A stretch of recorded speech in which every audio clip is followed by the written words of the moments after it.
Seorang pastor yang bernama Eastwood menyampaikan pesan tak terduga kepada jemaatnya yang hadir di gereja. Sambil berapi-api, ia menyarankan agar jemaatnya mengunjungi masjid selama seminggu jika mereka ingin menjadi umat Kristen yang baik. Pastor Eastwood meyakini bahwa banyak hal baik yang dapat dipelajari dari seorang Muslim yang taat dalam keyakinannya. Jika kalian ingin jadi orang Kristen yang baik, suatu saat mintalah imam untuk mengizinkan kalian masuk masjid. Selama seminggu kalian akan berubah, ucap Pastor Eastwood yang dikutip dari YouTube Ayatuna Ambassador. Ketika kalian pergi ke sana selama seminggu cukup ikuti seorang Muslim yang taat. Mereka akan meninggalkan pakaian mewah mereka, lalu menggantinya dengan jalabia putih, sambungnya. Ia juga menyoroti perbedaan sikap antara umat Kristen dan umat Muslim ketika menghadiri tempat ibadah mereka.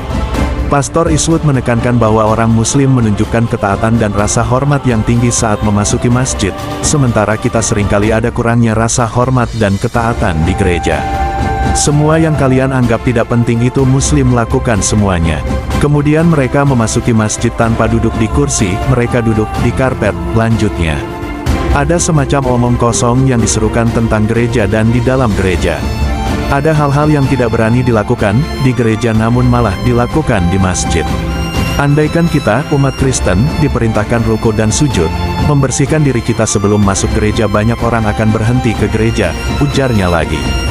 Menurut Pastor Eastwood, umatnya juga kerap mengeluh pertemuannya di gereja terlalu banyak.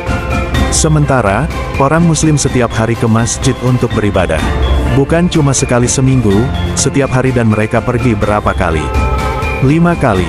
Kalian anggap diri kalian akan masuk surga. Terangnya, Pastor Eastwood juga mengkritik sikap sebagian umat Kristen yang merasa cukup hanya dengan iman kepada Yesus sebagai Tuhan, tanpa menjaga tingkah laku dan hubungan mereka dengan Tuhan. Sering kita berucap, kita diselamatkan oleh kasih, tapi aku sampaikan pada kalian jika kita mengakui Yesus namun berbuat ceroboh dengan kebodohan apakah itu membuat orang masuk surga? Sementara seorang Muslim yang begitu taat kita anggap akan masuk neraka. Aku katakan Tuhan itu tidak adil, tuturnya.